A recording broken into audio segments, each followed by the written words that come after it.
Welcome back to European LCS. Moments ago, Yamato Cannon was chatting to Steve after eating some of those cookies, trying to help him and the rest of Roccat, trying to tie this series up 1-1 against the Unicorns of Love. For a look at the lane matchups that the pros are keeping an eye on in this quarterfinal, go check out lolesports.com. The article is there on the front page. While you're there, also click on the tickets link for some information on how to join us for the regional qualifier, because at the end of the playoffs, we will know the team who wins wins Summer Split goes to Worlds.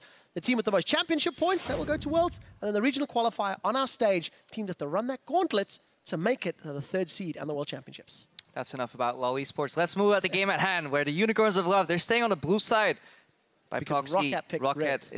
They picked red. They're staying on the red side. But before we head into game 2, let's shortly go back to game 1. Some of the points we want to raise and that I want to reiterate what Deficio so expertly explained on the analyst desk is, yeah, the at least early game impact. You want to pick offensive lanes to make those dives happen. You want to pick combos that at least can make that early aggression worth it. Because if you go Cinder Hulk Elise, you become a CC bot, you don't get any early game impact, you may as well pick another jungler with more AoE disengage that gets more things done. And that's something we were lacking from Jankos. And I don't think it's Jankos only. It's a draft as a whole. And then obviously, not that man, but the man on the other side for Roccat will have to look into that and get a slightly better draft on the board. Yeah, it's going to be an interesting one to see how Roccat decide to prioritize the picks and bans. They are red side this game. There will be blue side in game 3. It's the only time Roccat will play blue until a potential game 5. And for Roccat, that Anivia just never really got going for Nuke Duck.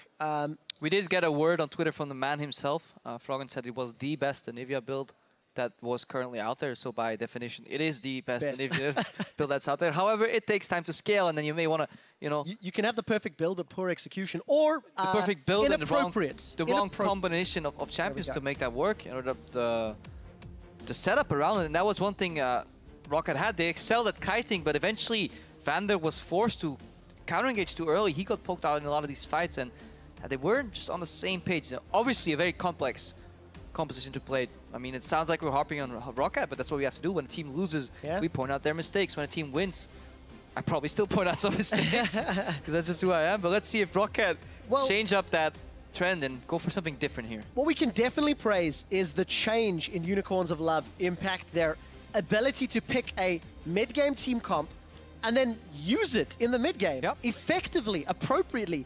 You can argue that after the 20-25 minutes, some of the Baron plays were less optimal, but it resulted in Unicorns getting great team fights. If Hylissang gets Annie again and locks people down like he did, picks and bans so far going exactly the same way. Again, I don't like the Kalista ban. I don't think it's worth banning Kalista out against Vardax, because he's not going to pick it when Sivir is open anyways, because he's not a Kalista player.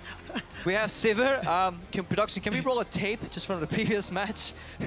Just keep going, because exactly it mirrored Sivir into Alistar Elise, into Rek'Sai. Yep, it's the same. It's exactly the same again. So, Trevor, make a prediction here. Well, so previously it was Rumble and Kog'Maw. Do you really want to see that again, Berlin? You're booing right now, but do you really want to see that match? This is smart. Nuke Duck steals the Victor from Power of Evil. Nuke Duck's Victor was fantastic in the last 2 weeks of the split. He's got great statistics on that champion. 2 wins, 1 loss. 17, 6, and 22. Those are very good stats. Now, this composition, if Roccat plays it out correctly with the Victor, it changes a lot of things, especially in the mid-game in terms of control around objectives, offensive potential, and just how do they play it out. That matters a lot, especially if Steve will pick up something slightly more aggressive or just something that has a better combination together with the Elise. We have a lot of options here, and then Rawlins can still be that late game carry on Kog'Maw. Something I want to watch this game is Hylissang's first back. Is he going to go for that double gank with Horo again? We have the famous Morgana on Hylissang, was banned so often, the most banned champion against Unicorns of Love. 12 games out of 18, Crepo, and he's going to get his hands on it. But Power of Evil's going back to that scaling mid laner, which is something that UOL had struggled with. Not used exceptionally well. It was their style, slow and steady, and they still won a lot of those games where they had deficits. So a very different approach right now. Very physical damage heavy too, because Nautilus, obviously, yeah, he has magic damage, but he's still a tank first, magic damage second. Morgana is support first, magic damage second. So the big 2 carries on the Unicorns of Love are Sivir and Varus, both pure 80 damage carries. This gives Steve the opportunity to pick something that can just stack armor, Frozen Heart. Might even see a Maokai coming out. It's not banned currently. No, 8 games played. This will be the 9th time if that's locked in, and it is. So most played champion here for Steve. He will be going up against that tank Nautilus, and for Power of Evil, this is actually only the 2nd time he's played Varus this split. Yeah, Maokai and Elise obviously have a very fantastic CC combo. A little low on damage though in the 2v2 duel against Nautilus and Rek'Sai, who are I think, slightly higher on damage. Really hard to judge. Depends how it plays out, honestly, because whoever gets the first move, whether it's a counter gank, double knockup could come in. You know, 100% Rage Furious bite here. That deals then true damage on the Rek'Sai. Many possibilities. Obviously, mid lane is going to be even Stevens. Farm, farm, farm. Whoever roams first. A drastic shift in team compositions for Unicorns of Love. This is very different to what they ran in Game 1. It is something we know they have run many times in the past. But let's see how their execution is. Because of the fact that, you know, we talked about how many times they fall behind during the summer split. What I like so much about this is the composition for Roccat. As these coaches are about to shake hands for the 2nd time today. It's like, hi, you're here again? Yeah, so am I. Ah, interesting. Is that there's offensive potential. Vander can now engage. Steve, his teleport flanks with Maokai were superb in some of the games, and those were the win conditions very often for Roccat. They dragged it out very late until the opponents forget there were wards behind them. Steve teleports in, Twisted advances in. Alistar follows up, and then you have the offensive control mage potential from Victor in these compositions that are in the screen right now. So more aggression for Roccat, and I think this can work out. We will find out shortly. If you agree with Crepo and think it will work out, hit us up on Twitter at LOL Esports, hashtag ROCWin or hashtag UOLWin. Unicorns have the fans on their side, as they so often do. In Game 1 of the series, and Power of Evil's going back to the champion that he debuted in the spring playoffs against Fnatic. All right, this is the moment where you can track in the preparation leading up to this best of 5, whether teams have perfected one style, you know, have one recipe mastered, or a chef that only makes one menu. They have multiple menus on the board that they can whip out with cookies or not. I think you needed to have had more lunch today, Crepo. All this talk about food does make me hungry. It does. We did see standard lanes in the previous game, albeit swapped. So the duos went top. Does not look to be the case this game round. Let's talk about food, more talk about lanes. We have a double spell shield lane on the bot lane. That means that Alistar should never be able to land a combo. Should never be allowed to land a pulverize. Big range advantage here on Kog'Maw once he pops his W. Later on in the matchup, Alistar can sustain. So I think Sivir Morgana into Alistar, Kog'Maw goes relatively even. Slight edge towards Sivir. More of an edge towards Kog'Maw later on. And I'm going to have to retract my initial statement because we did see a recall there from Roccat. The duo seems to be going top. It looks like they will be finding Bardex and Hylissang, who are already in position. In the previous game, Horo got 3 buffed early on. We'll see if Roccat can get another 3 buffing jungle start. It's not as impactful. Exactly. So it's more about experience. Looks like perhaps a delayed invade 2 here. It's just interesting to see if it does happen a 2nd game in a row, because this is Roccat, they're not changing. This is the correct move. Going for the delayed invade on the enemy side is what you need to do, because otherwise you yield 1/4 of your jungle access. Because if you lane swap, you divide the map half by half. Now they cancel the camp, so that's enough already. They obviously don't know how many people are there, but at least they have a peek in and they find out what's happening. Horo, he's down in the bottom lane, duo jungling with Vizichachi, so they have a little bit of a quicker jungle. Obviously we'll have to watch how they change the tankiness and the experience in that matchup. Usually you see at least half and half top laner jungler. Some regions going for even more. Benki has sacked even more to get Marin ahead over at SKT. Let's see if anybody will do a Marin cosplay here. We'll find out in a few minutes, as we do see the lanes are now standardizing. Nukeduck on the Victor that he's taken away from Power of Evil. You see on screen, played 3 games. Exceptional kill participation. This is also Rockat's style. They tend to be more mid to late game focused when it comes to making decisions. So Steve yielded a lot of experience. He teleports back into lane level 1. Chachi's level 2. Let's see if that continues to carry on that way. That means Jankos should technically have an experience lead over his counterpart Horo. Let me take a look at that. Jankos 2.5, finishing that blue buff. Horo 2.8 as well, but he's heading to the next camp right now. So Jankos slightly ahead. But Horo has more camps at his disposal. Jankos will now find his jungle empty. We'll have to go for a gank. So let's see if he goes bottom, if Chachi smells a gank, because Steve, together with Jankos, have a very lethal combination. But what we did mention in game 1, Crepo, was how Elise, pre-15 minutes, you're looking to have an impact. You're looking to make a play. In some ways, similar to Lee Sin of old, where you want to have an impact, and Jankos is trying to set this up. Steve is giving it away a little early. We see the root, we see the knock-up, the cocoon! Not going to connect. Chachi's going to dredge line away. I think that gank could have been executed better. However, it is pressure. Get Steve back in. Does burn the flash for Chachi. Yeah, Jankos was hesitant on where to cocoon. You obviously want to get that fancy Mad Life cocoon out, but once the dredge line starts casting, even landing cocoon, I don't think it's going to stop it. Horo, he's lurking. Is he in vision? Is he in the brush? I think he's in the brush. Yeah, he should be in the brush. Yeah, He's got Korean mechanics. Thank you, observers. He'll be in the bush. He's going to get the flash from Nukeduck. So, successful gank already.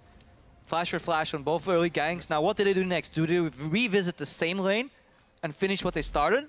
Or did they just work with the threat of, if we come back to this lane, you will be dead, and then do the mind game going to a different lane? Well, something that we were talking about in the office with these mid-lane Varuses is how easy it is to roam and gank them. And talking about ganks, Jankos... He's giving away. Whenever Steve walks forward, Chachi knows something's up, because Steve, traditionally in his lane behavior, will not be walking forward. So every small step he takes is like, I want to get into twisted advance range. That's enough for Chachi to at least smell something's up. So it's very hard to gank a lane that is ever so slightly pushing, because your adversary will obviously give it away. Now, with that knowledge in mind, Steve can start faking it. He can start walking forward.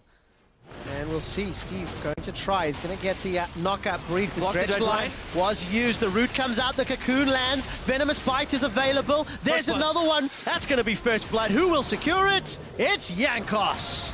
Really good return. Really good patience by Jankos, because eventually, if Chachi is going to be continuously afraid of this gank, we'll have to yield CS. And good job on Steve for blocking that dredge line. Getting the escape path out. Obviously, no flash on a very slow, big Nautilus. Eventually goes down. Rawless now, he's farming in the top lane. Ever so slightly down. This is what we predicted. Sivir will have the push advantage initially in this lane. Mid lane should be even. So bot lane is kind of the only lane you can really gank. It's really hard to gank a double spell shield lane, and it's really hard to gank for a double spell shield lane as well, because just, yeah, you're pushing constantly. Once you stop pushing, your opponents obviously are going to know something's up. Sivir has been pushing me all game. Why is she no longer doing so? I'm probably getting ganked. Yeah. And we'll find out when Vardegs and Hylissang decide to move down to the bottom lane. Tends to be when those dragons start to be looked at. You can see the average stats on your screen at the moment. But Jankos, way more active in the early game. He's had 3 ganks already. Just placed 2 the ganks pink ward, rather. because this wave is bouncing backwards. Combo on Vardegs. Still has spell shield up. See, that pink ward, I really like that. You come out of base from an advantage from your gank, you move to the top lane. You see that this wave will now bounce backwards, so they need safety. Because of that pink ward that's in the brush, that allows Vander to move his ward up aggressively. And if he wants to, or just scout in that area, and then he can no longer get ganked from behind. Or a lot harder, at least, especially against a jungler like Rek'Sai. Darkbinding connects there onto Mr. Rals from Hylissang. And we see Vardegs, despite the wave pushing towards him, still trying to wave clear it out. Horo's got that tremor sense, so he knows that Nukeduck was nearby. Or at least he knows someone is nearby. And he's going to make his way out of the jungle, but he got some wards down. Yeah, not much is going to happen on the top lane. Horo, so he knows there's a pink ward in that brush. Vander expect 2 points to heal as Alistar if you're looking to play this matchup, just to get Rawless comfortably to level 6. So very neutral top lane, very neutral mid lane. Both flash bird, but no longer revisited by any of the junglers. So the action was around bot lane, which ironically is 2 tanks, which in your mind is very neutral in that regard as well. So let's see if Jankos is tired of trying to gank and will just invade Horo. Well, talking about Horo, you can see him on the mini-map with the ring of vision around the bottom half of the map. Could look to jump on Steve, but maybe going in from the lane instead. I think they're afraid of a counter gank. Okay. He's looking for a counter gank position because he's predicting Jankos to not be anywhere else in the map, but he's top. And he's found Hylissang. Hylissang will be going down. Last hit gets connected by Mr. Al, so early advantages to Roccat and Jankos. Yeah, look at that pink ward placement in the bottom right of the map right now. Right above Steve, that ward is a clear gank path, clear as day. Easy gank for Horo, but he's respecting Jankos as a jungler. He's saying, okay, if I was Jankos, I would be in the bot lane ganking right now. But Jankos says, well, I'm Jankos. I'm not going to do that. I'll just sneak into the top lane, have the help from my pink ward. Nice to go into the brush. And usually when lanes are pushed in, you don't expect to be ganked because it's incredibly hard to land that cocoon. Jankos, he succeeded. They take down Hylissang. Double spell shield lane, ganking, dying to a gank is a mistake. Yeah. Flash is available as well. But a fantastic opening from Jankos. Yeah, and complete opposite to the previous game, where his Elise had next to 0 impact on the map. This time round, caught out. So Cleanse used Insta after the Chain of Corruption connects from Power of Evil. There's going to be support from Horo. Flash is going to be available in a second or two, but Hylissang with another roam, with the Dark Binding, with the kill for Power of Evil. And this is something Roccat will need to fix in their communication. Every time either Hylissang bases or dies, people will have to start playing careful because his roams are on point. Hylissang was a real threat leading into the playoffs in spring, and his opposite number, Vander, will need to try find something to pull it back in. Well, Power of Evil got some breathing room in that lane, obviously with the gang, so he moves over and loses nothing when he goes for that blue buff. Top lane, Steve and Chachi, forever dubbed a wet noodle fight. But they've moved their way up top, so that's the first time we've seen the lanes transition. Yeah. BF Sword versus the Sheen and the components of Phage, as you mentioned. That Triforce Cogmore. Good binding, and yeah, the poke, the BF Sword right now. Compare that to last game where that pickaxe just does less. And eventually you can whittle down the Kog'Maw. However, smart play by Rawls in good positioning. If he gets a couple of these W autos in with Sheen procs, it could be enough to do counter trade. Obviously, very interesting matchup at this point. Very range dependent, positioning dependent. Vander doesn't want to aggress on the enemy. He just really just wants to take those Dark Bindings should they ever go Rawls' way. Play defensive, especially when he hits level 6, then he can counter engage. And then the mind game starts. You W in. Is Vardex going to spell shield it? Is Black Shield going to come out? Do I pulverize immediately? Will they preemptively Black Shield? Very fun matchup to play. And you can see that in the way Vardex and Hylissang were positioning in lane, splitting themselves up, so the risk of that two-man pulverize is significantly reduced. We do see Cinderhole's picked up for both Horo, who's now in his own jungle. Jankos was donating blue buff over to Nuke Duck. No mistake there. He secured that one. And Manamune picked up for Power of Evil. Another Dark Binding. Black Shield, he's going in. All the way in. Soul Shackles is out. This will stun. Only Vander, though. Unbreakable Will comes out. Vardex and Hylissang going to look to continue chasing, but they end up winning the 2v2. Yeah, Vander did the right thing. He W'd out Vardex, didn't go for the combos as well. Either you're going to get knocked away.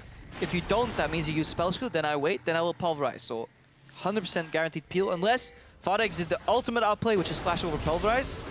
We'll get to that later as Hey! Horo. Horo gets caught by the cocoon mid-tunnel. Still takes a ride underground. But Jankos gets away. The ward stays standing. Yeah, wards is there. It's kind of interesting that pink ward has been allowed to survive this long by Roccat, because they must have been aware by now that there had to be a ward there. And it's honestly, it makes your warding so much more efficient, because that ward has survived for over 6 minutes right now. Hylissang is stacking his gold item as much as he can. Those trades. Zoning very effectively. Rawls and Vander playing very defensive. Rawls, no heal, no flash. If he eats another Dark Binding, there's a lot of damage that can come out. And Vardex is up 10 CS right now. Obviously, this wave will get equaled out, so in true Vardex fashion, he is looking to go bang on even on CS. But Horo is looking for a dive. See, Vander has no ultimate available. He's running low on mana as well. 140 is roughly the mana mark you want to look for on an Alistar. Pulverize costs 70 mana. Headbutt around 70, 65, so like 135, 140 is a combo mana. So you want to force Alistar below that, so every heal then puts him out of combo mana. We did see Vander and Rawls at least wave clear. We catch a glimpse of Power of Evil in the mid lane, shoving Victor in, shoving Nuke Duck back. Even on CS, but Power of Evil's getting damage on the tower, chipping it away. It's this pressure that was actually very present in the previous game, and you were well in Roccat.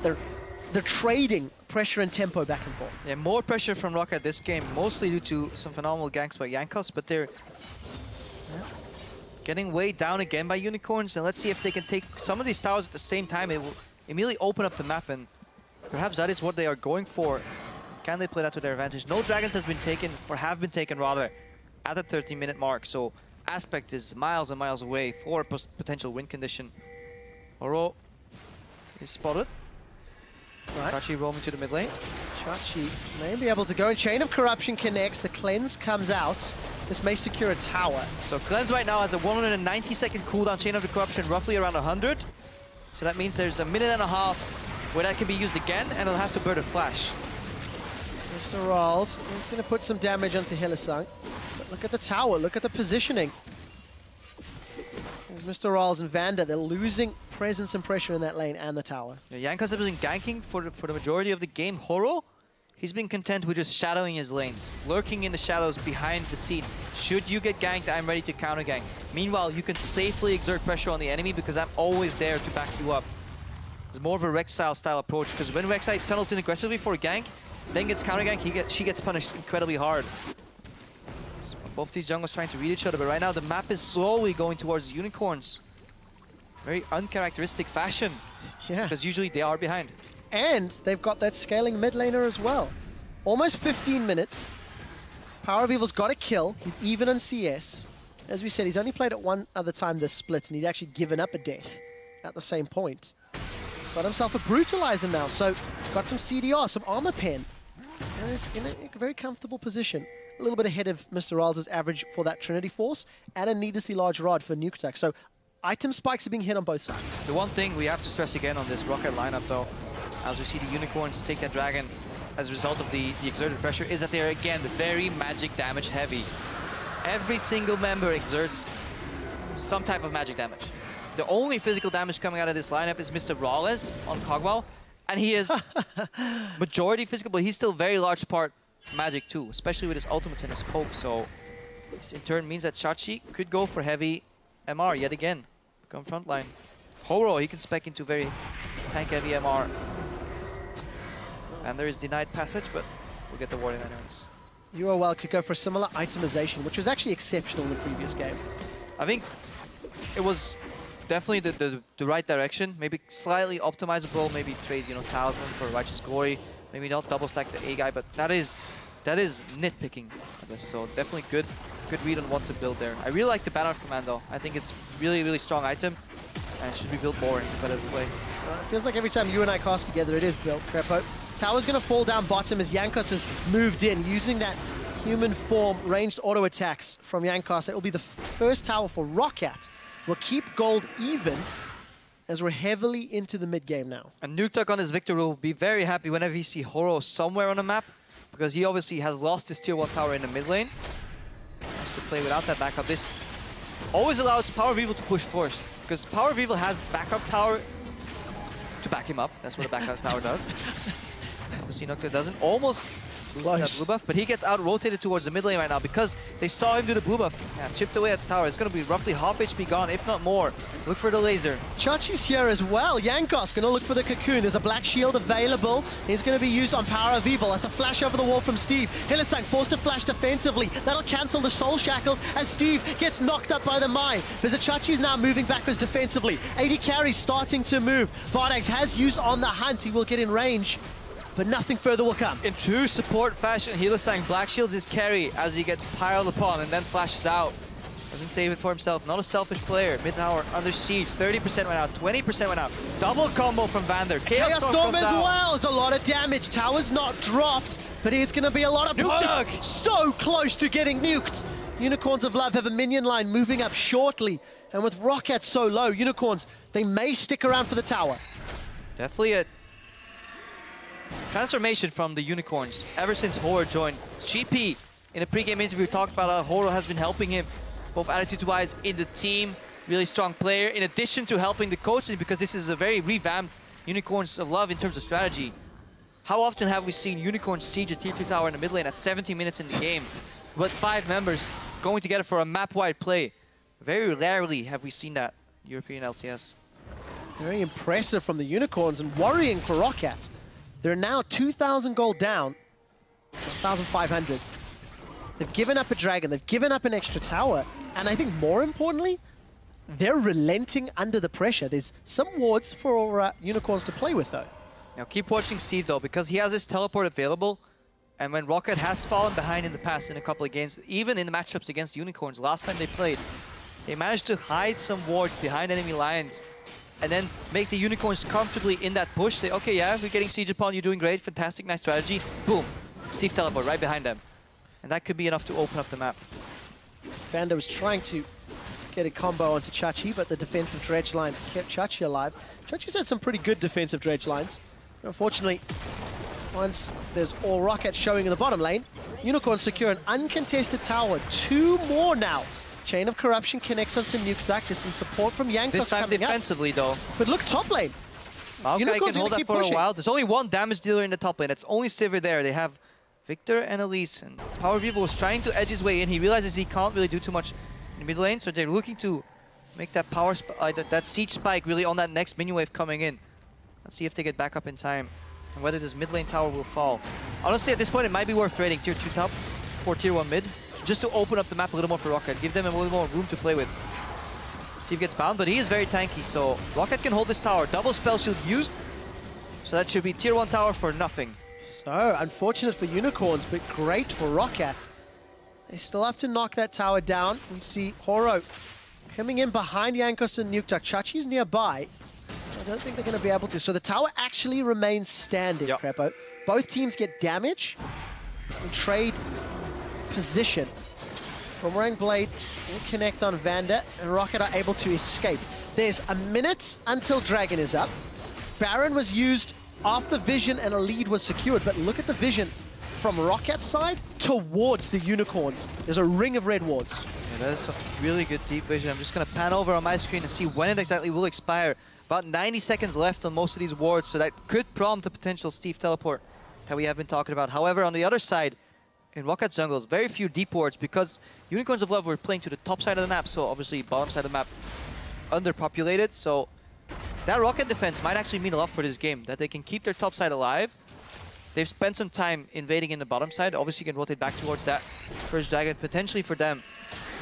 Let's see if they want to set up a team fight for that dragon with Steve, with Righteous Glory right now, and more engage on Roccat. And that was what they were lacking last game. They had counter engage, they had kite, but they couldn't find the opening windows to really punish the Unicorns. We've just gone over 20 minutes. The dragon will be up in 10 seconds, and not only is that Righteous Glory with Steve, you can see Vander's working his way there as well. Very confident. Ludens and Lost Whisper. Once Black Shield and Binding are down, Vander can obviously face stick. In the event that somebody finds himself in that brush, he can use Unbreakable to get out. And yeah, this is the result of that vision control from Roccat. Really good wards by Vander. Hillsang will try and go for cheeky steal. Not this time. Doesn't work. Of course, with those poke comps, Unicorns late to arrive. Horo, Pushing away right. traditional answer. You play on the bottom right side of the map, I will go to the top left side of the map. Taking away that red buff. And then potentially warding some more in the jungle for Roccat. Keep their eyes on that tier 2 tower top. They could now push in mid lane, rotate to the top lane, but sieging into a Maokai at this point in the game is pretty rough, so they're splitting up their forces. Unicorns still unable to take down that last outer turret, Crepo. Bardex and Hillsang, they got pushed in by Jankos much earlier in the game. After Jankos moved in there. So a little bit of props to Riles and Vander from keeping it alive, lowering some of the gold lead the Unicorns have built up. And again, there's your double Aegis from Unicorns of Love against the magic threats. Yeah, double Aegis coming out. It is, this time it's okay because Horo will be playing the fight in a different area than Hillsang will. Yes, Morgana has the close range ultimate, but in most fights she just uses it to peel tanks off the AD carry. So they play in different fights. Double banner could be good too. Vander will have to use his ultimate eventually. Unbreakable will to stay alive. Nobody else from Urwell is going to die for that. They're happy with the tower. So Unicorns, they reclaim the vision control. Roccat didn't really care, but also they reclaim that control over the bottom side of the map and take down that tier 1 tower. 4 towers to 1 right now. Very aggressive, forward-thinking Unicorns of Love coming out this game. It's resulting in a gold lead. It's resulting in... They got the first dragon, and there's no relenting. Unicorns grouping themselves up down the bottom. Chain of Corruption. Goes wide. Goes wide. Not the first time we've said it. It won't be the last. But look at the ward. It's behind Unicorns. Steve. Here comes Steve, and he's got cookies. Vortex is in trouble as Jankos takes him out. Horo's trying to tunnel away. Chachi's teleported in, only to run away. Nukeduck gets caught by the dredge line and the mine, and he's knocked up. Power of Evil's looking for the kill, but there's a flash away. Nukeduck stays alive. Power of Evil continues to land those auto attacks. Dark Binding noms a Spiderling, but that is all. 1 for 0 in favor of Roccat. And they stop Unicorns' pressure. And this is exactly what we were talking about. Once the Unicorns get lulled into this false sense of security, yes, we're seeing we have 4 towers to 1. They forget about the wards and their flanks and behind them. Steve finds an opening. 1 kill only though. A lot of flashes burned on both sides. So now the team fights shift in a different way. When Roccat have to use all their flashes, they have less engaged potential again. Flashes with advances off the board. Vander is the only one really with an engaged flash potential because even Jankos had to flash out. Let's watch that again. They're sieging. Horo is doing the Gromp. Do they see the teleport? It's not been pinged out, but I imagine they're aware of it because they see people running at them. Ardix had already used his spell, so he's out of the equation. Chachi comes in. Jankos a little deep. Keep your eyes on Nuktok. He's not afraid to play aggressively. Again, Chachi, good turnaround dredge line. He did this last game too. Arrow comes in, flash. Very last second. Failed combo from Vander, or he knocks one away and one up. So in that sense, good combo from Vander. And then yeah, all the Righteous Glory are on cooldown, so you can't really do anything else. Let's take a look at the mini-map. Unicorns, while they are pushing and pressuring deep, they're also keeping up their vision game.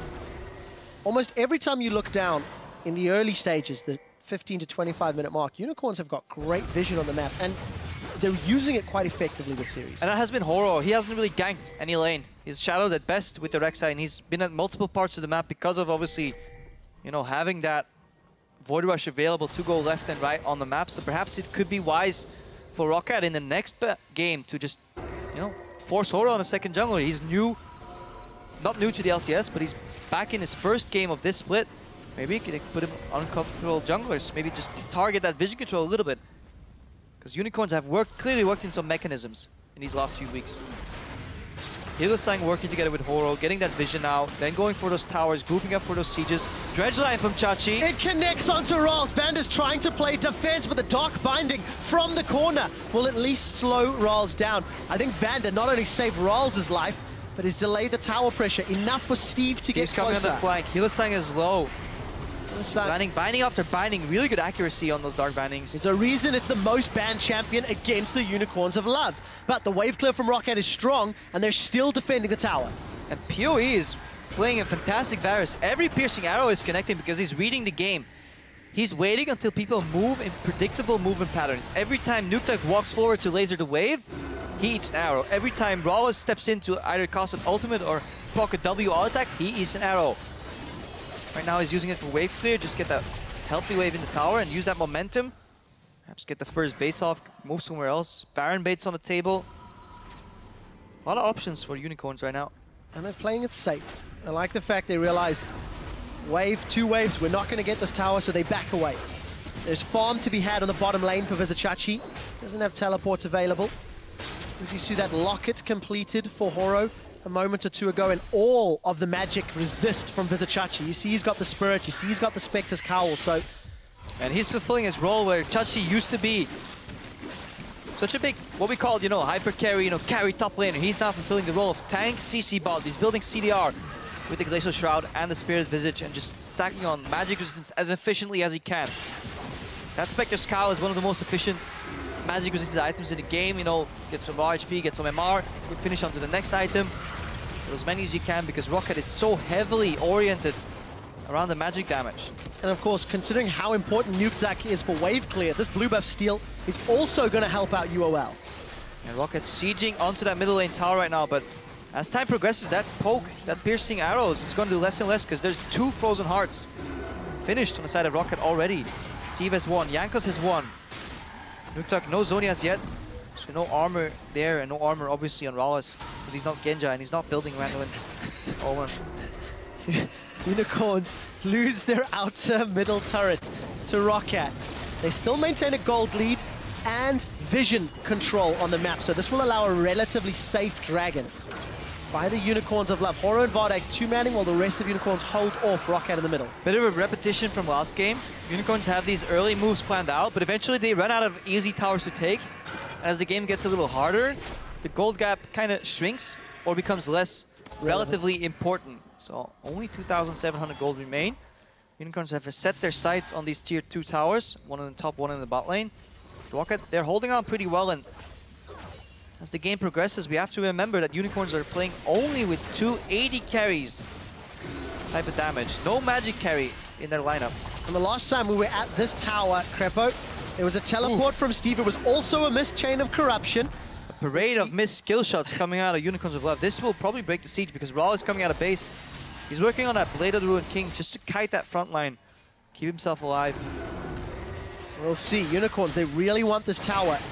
It's The second last remaining outer. Chachi's going to get caught by the Cocoon. Repel comes up from Jankos, but he's just going to drop back down where he stands. Righteous Glory's timed. One engage move out.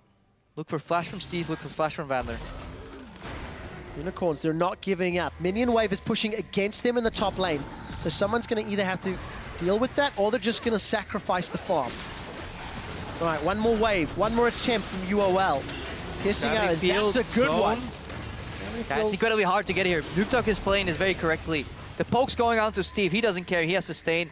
Rawless is hiding right behind the tower, and every time the minion wave comes in, nobody can force it in together, you know, with champions because of that gravity field that comes out from Nuketock. Then the laser's enough to clear it. Gonna be hard to see. Just this tower has, yeah. Hillsang's the only one dealing damage to this tower, so I think Unicorns will need to take a different approach because no minion waves are exerting enough pressure. Unless one bind connects here from Hillsang. Second, ultimate from Power Evil is up though. That could surprise Roccat. Look at Roccat, they're posturing forward. Cocoon does connect, but nothing more. Unicorns have shown great growth since the regular split. They're playing early, they're playing aggressive in terms of the objectives, but like the Baron baits in game 1 and now these inner turret lane pressure, it's just not working out the way Unicorns wanted to. Yeah, very stale siege there. If only you could leave a cardboard copy of yourself and sneak off to Baron. Fuck, I would have believed, okay, they're still here. Ah, no. Sadly, that's not possible in League of Legends. Unicorns do realize that after 3 consecutive minion waves and 5% damage on the tower, they need a reapproaching strategy. They move over to the other side of the map. The only thing good about these type of plays is that you're both spending so much time in the bottom lane that the wards literally disappear to the other side of the map. Wards last 3 minutes. That siege alone was like 2 minutes on itself. So any ward that's anywhere around Baron is gone. So you can rotate out. There's no big wards left and then start baits. Not sure if that was the intention of Unicorns, but let's give them the benefit of the doubt and see if Unicorns focus now on the top half of the map. They seem to be grouping that direction on your screen. Banner of Command was picked up by Hillsang this time around. We see the Ghost Blade picked up for Power of Evil as well. So big item spikes as we've gone over 30 minutes. But Steve has teleport. Ward goes down. They notice that the Baron's going down. Look at how quickly it's going though. Teleport. They're backing out. They're forcing Steve to land because he has to, because otherwise they can recommit to the Baron. Steve has landed. He's been binded as well. Really good move by Unicorns. Baron is going to be hitting on Steve. That forces a defensive flash. This time round, the minion waves are in favor of the Unicorns of Love. So Crepo denying vision on Baron. They went straight there, and they're going straight for Rawls. On the hunt, flash, binding, forces a flash from Rawls. This will get them a tower, and a flash on the AD carry like Cogmore is so valuable. This was a fantastic play by the Unicorns, honestly unheard of. Haven't seen this the entire split where they go for a Baron bait, they force the teleport, let him land, back off of the Baron, don't race it, don't get baited into that 50-50. Translates into a rotation in the top lane, aggressive flash to trade summoners with the AD carry. Morgana can easily play at the outskirts of a fight without flash. She's a support, probably one of the supports that needs flash the least, because their ultimate really isn't that valuable on carries, more so on just peeling tanks away. So really good read. Now they can, again, push Roccat in, move back into the jungle, potentially choke out the vision there, or keep sieging this. They have multiple options at their disposal. And we'll find out what they decide to do. As it stands, Vander's looking for it. He's flashed, and that Pulverize hit nothing. Jankos, he finds the Cocoon onto Power of Evil, and we see the Arcane Smash coming for the kill with Power of Evil down. What can Unicorns of Love do? Vardax is chunked down to half HP as Chachi's running as much interference as he can, but he's going to have to take a dive if he wants to stay alive. Black Shield will hold him for a few seconds before Rawls gets one more auto. 2-for-1 trade. 2-for-1, a greedy flash from Power of Evil. He stayed long enough for Steve to connect a Twisted Advance, followed him all the way through, and then really good opening from Roccat. They realized Unicorns of Love are playing with fire when they're sieging. It's incredibly hard. Without those Baron buffs, I don't think, yet again, last game we said it too, they can't deal with the magic damage wave clip. Let's look at that again. Vander flashes but pulverizes, offensive control. Chachi's not here. Power of Evil eats a Cocoon, flashes out, but then, yeah, Steve connects with Twisted Advance, so Power of Evil's flash is down too. We had heal. He's not running cleanse this game, so he couldn't cleanse out of that CC. Nuketock and Rawless untouched. Once one guy goes down, one of the carries, there's not enough remaining damage to take down or Nuketock or Rawless. So good opening by Roccat. However, Banner uses flash, Jankos uses flash, Steve doesn't have flash. So less risk right now for Unicorns. Well, Unicorns have made their intentions quite clear. Dragons and Barons. At least maybe trying to force Rockat's hand. 10 seconds till the next dragon will spawn. And I think Roccat intelligently moving there early-ish. And we see more armor picked up here for Steve as well. Yeah, that could very well be a Thornmail coming out from Steve, because he can... It's very easy and very, very fun for a top laner to see the enemy matchup and say, okay, they have only 80 base damage, I can stack armor. Very efficient build paths. Frozen Heart into Thornmail, Frozen Heart random into Thornmail. All possible as Roccat pick up their second dragon.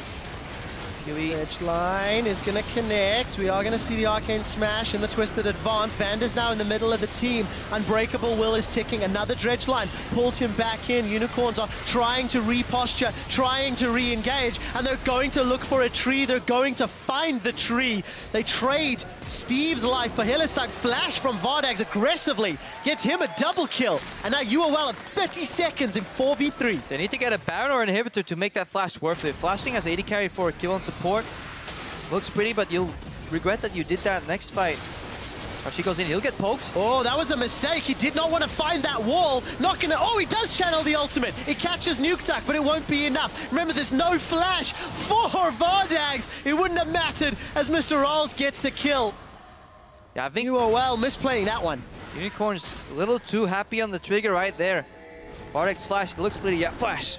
Got him, boys. I just killed a 1 HP support with my flash. Let's siege. Oh, we hit a wall with Redline. Oopsie. Happens to the best of us. Game goes back to a neutral state. 2 dragons to 2. Gold gap is 2k. Fight over Raptors. But most importantly, these carries from Roccat are scaling up, and more importantly even, their tanks are getting tankier. Very one-dimensional item builds right here. It works when you got so many AD carry threats to deal with. Steve has got that Thornmail completed that you were theorizing about, Crepo, and we'll see whether or not Vardags and PoE can survive. Power of Evil's got no Bloodthirster, so if he's auto-attacking, he'll be in trouble. And Vardags is building his way up. The illustrated buff cannon minion goes upon a journey. What I'd like to see from Steve here is actually, ironically, a magic resistance item, QSS. Because he's getting stopped in his tracks every time he goes in. Dark Binding, you know, Chain of Corruption, everything comes out. Imagine if he could just build back to his glory, get a QSS, and surprise the enemies by soaking up the CC, walking, and then just connecting a Twisted Advance, locking down a target. It could be a decent approach, because right now he's tanky enough to survive these fights. We'll see if Steve is forward-thinking enough. Not even sure if that's a good build, I just thought about it. So perhaps there are many top players out there that are saying, Crepo, what the hell are you smoking today? Because that's not really smart, but... Well, look how long it's going to take Steve to kill. He's magic damage. Pretty easy. Empowered. Taking a long time. Teleport is available for Steve. Now, Unicorns baited it previously by a Baron play. There's some vision. Hylissang sidesteps the Cocoon. Baron's down to 4,000. Teleport's going to start. Soul Shackles is being channeled. It'll hold Vander in place. Jankos is looking for the steal. Can he find it? No! Unicorns above. They get the Baron buff. Now Vander's going to get caught out as Jankos has already dropped. Vander still alive for a few seconds longer. Horo's looking for him and he finds him. Chaos Storm comes up. Nukeduck and Roccat. They want to clean house. Hylissang's running away and Vardags still does not have flash available. I don't think he can get to his side of the map though. Vardags is going to buff these Baron minions before getting away. It's at least going to shove a lane in. There's 3 members of UOL around the 3 members of Roccat, and this is going to put some threat on them. Steve eats a Dark Binding, and both teams fighting on the other side. Somebody go buff those minions, quick! Ah, they're gone. Not going to be enough. Unicorns, they're looking for the fight. Where's Vardags? He's hanging around by the river. Dark Binding, that could set up another kill. Rawls has flashed, so keep your eyes on Rawls. He has to carry this fight. Binding goes wide.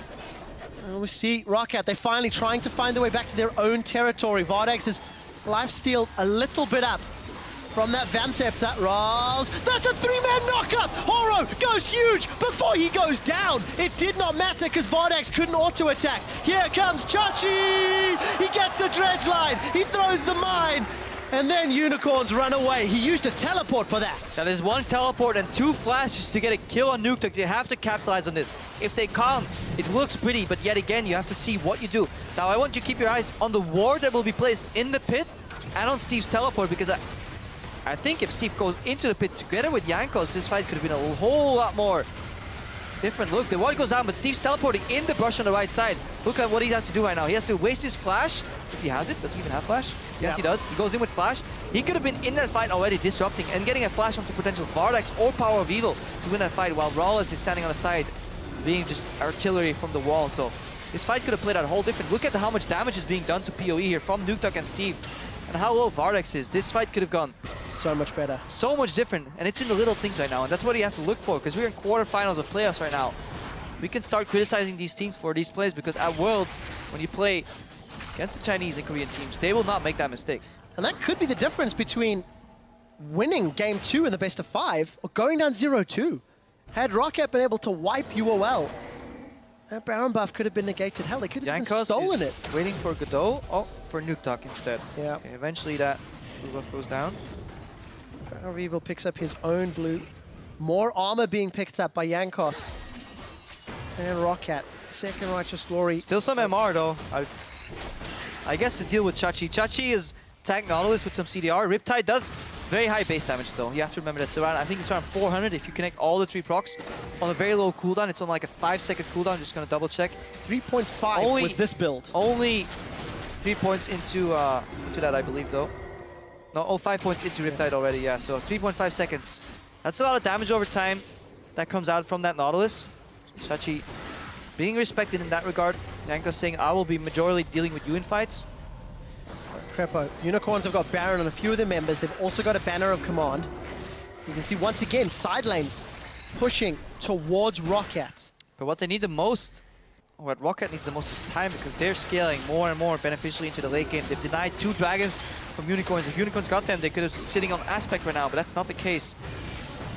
They're working on their 3rd dragon right now. More movement speed. 1 Banner of Command buff minion in the bot lane, but that's almost dying. But Roccat are at the verge of being out-rotated here. If Unicorns allow spot that, they could even use Sivir to get to that tower quicker. Maybe they will. Roccat aren't going to be able to get to the tower though quickly enough. Unfortunately for UOL, weren't fast enough. Good poke. Nukeduck, however, does not have that armor stack built up, so he gets chunked out real hard. He's waiting for his splash right now as well. If Unicorns of Love have timed that, they know that their window of opportunity is closing soon, because sieging on a Victor with Flash Chaos Storm is dangerous, especially when that Baron buff seemingly worn out. Short. Yep, it has. So we're back at where we were 10 minutes ago. Sieging into this lineup from Roccat is incredibly hard. It's taken a long time, but Unicorns have made it work by eventually peeling away from the siege and looking for their other objectives. Chain of Corruption, it will connect in a lockdown, at least a front line. The engage tools for Roccat. Yeah, this siege is not going to happen unless Chachi peels off and moves into the top lane. It's a massive wave right there, and you minimap, you can spot it. Not enough to take that tower down on its own. Small Full trades. HP still in the top lane tower. Chachi was tanking the laser. A couple of autos from Vardex, but without minions around, that tower's got a lot of extra armor. It's going to take a hell of a long time for that to work. Chain of Corruption is on a 42-second cooldown. That is not very much right now. So that is what Unicorns of Love are looking for. They'll shoot it and miss intentionally. Because then, surprise, early Chain of Corruption is coming out. Nukeduck's in the top lane. He used his laser. Chain of Corruption is up again. Roccat may not be aware of this. They need a wave. That's meta. Miss this one. Bait them in, Power of Evil. That's what I do all the time. I like the thinking.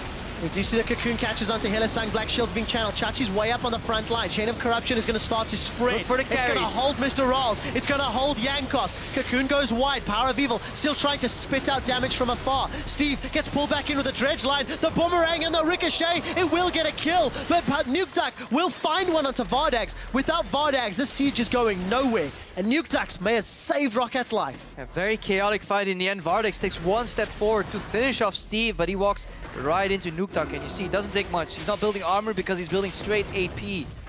Have a look. He is now 763 ability power. That's enough to take down Vardex because he's sitting on an uncomfortable 1.9k HP. Victor alone in a couple of spells takes that down. And yes, Steve, he's surviving so long in his fights. Look, he's building Frozen Heart, Rhino, and Stormmail, the most efficient triple item combo into pure AD-based compositions, because obviously he won't be eating much magic damage from Visit Chachi. Chachi will be dealing with other members in the team fight. And Vander, in addition to his Righteous Glory, is going to build a Talisman right now because he knows all we need is mobility to close the gap on the carries.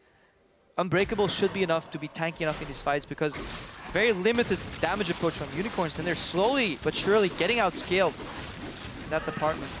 Yeah, we're 43 minutes in. We can see Mr. Rawls just To use a freak word, eviscerating everything he hits. Phantom Dancer, Blade of the Rune King, Triforce, even a defensive QSS to break a binding or a chain of corruption. And Mr. Ross, as long as he doesn't get caught, he's fine, but he's 5-0-5. He's not been caught yet. Well, it is obviously raw 80 damage. We cannot underestimate the power of Sivir in these late game teamfights. One Ricochet, one Boomerang Blade with his 4-item combination can wreak havoc. Is enough to one-shot or two-shot, you know, Nukeduck or Rallis should they connect properly. Just very position-reliant fights here. But I would put my money on Nukeduck and Rallis as a combination to position slightly better than Power Weevil and Vardex. So in that regard... And they got a few more tools on their side to help them with that as well. Mid lane's open, Baron has been warded by both teams. Red buff taken by Vardex, that might help him in fights. Red buff slowing down people in these extended, you know, paced team fights may prove useful. You do see that Banner of Command has been used to buff up a minion. And by the way, the top outer turret is still standing.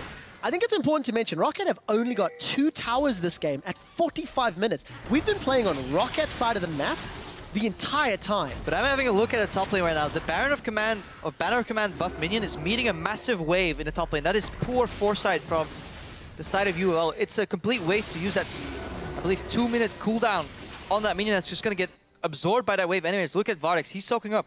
That wave just took down a Banner of Command minion. In retrospect, that could have been down in the bot lane, you know, make it so that you can at least slow push, or first go deal with the wave, then use that cooldown. However, Roccat have found an opening on the Baron, spotted by the Scrying Orb. Chachi teleport is being channeled. So is Steve's. Here comes Steve, Horo, and the rest of Unicorns. They're going to connect with a chain. They're going to connect with a binding. Baron is dealing damage to Roccat, and the team fight has begun. Horo's going to knock up a giant tree. Vardex, this is a risky position. He manages to get Nukeduck. Cocoon comes out. QSS follows. Defensive flash from Vardex, but Mr. Rolls is caught. He's got caught out by the knockup. Unicorns of Love have found themselves the kills they need to potentially secure this Baron. What a fight, and really good positioning by Vardex. As I was saying, that Nukeduck and Rallis as a combo likely do better. They find themselves annihilated because one of the escape directions was limited because there was a Baron right there. They started Baron, they found themselves surrounded. They should have probably burned it down. That was their approach. Keep your eyes on the bottom left of the side of the map right now. Vardex, he will come out once Nukeduck eats some card control in about 5 or 10 seconds from now. Get a Boomerang on. For the rest, look at the right side of the fight. Power Evil is pacing beautifully. He's staying out of engage rays. He's letting his tank take up the cooldowns. Once Twisted advance, and everything else is down. He's moving in. Now that Boomerang comes out on Nukeduck. One Ricochet, that's enough damage. Plus one big crit. And now Power of Evil, he will realizes that the best place to be in a fight is on the left side right now. So he flashes over because he connects with Rallis. Really good team fight read by the Unicorns. Exceptionally executed. And calculated. By the way, I believe that's 1 HP on Varus. Our observers just pinged me to mention that. Crep, I want to revisit the Banner of Command point because I can see the cooldown has been used again. Let's hope it's in the right lane. Been built 16 times. 16 times, Crepper, with a 12-4 win-loss.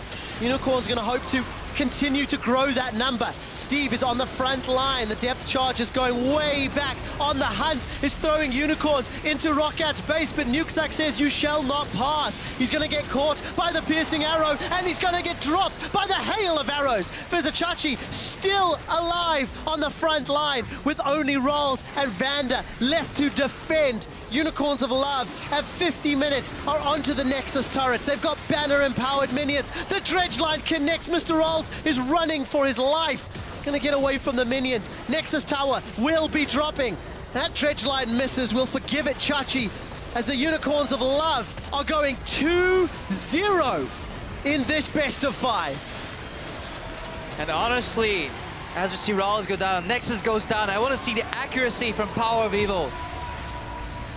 Sadly, we can't really track that in League of Legends just yet, so we might put one of our observers on it manually checking, because that guy doesn't really miss an arrow very often. You are an evil, evil man.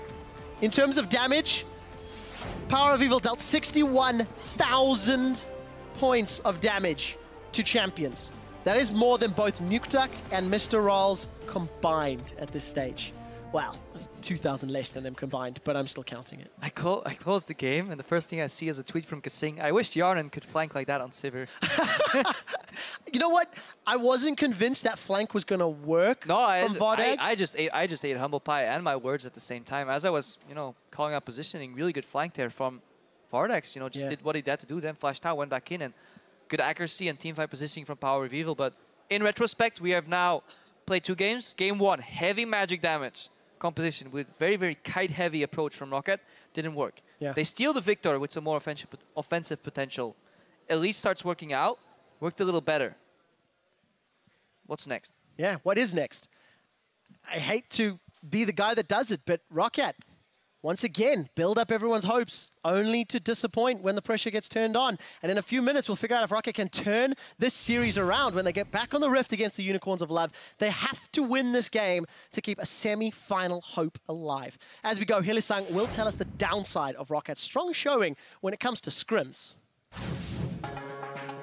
I think they will try their best, but something happens against Roccat. Usually, they do really good in scrims. They crush every team, but I think that's their weakness because they play so good in scrims that when you go in LCS game, everyone is playing so passive and safe, and they have troubles closing games. And I think we can work on this and beat them this way.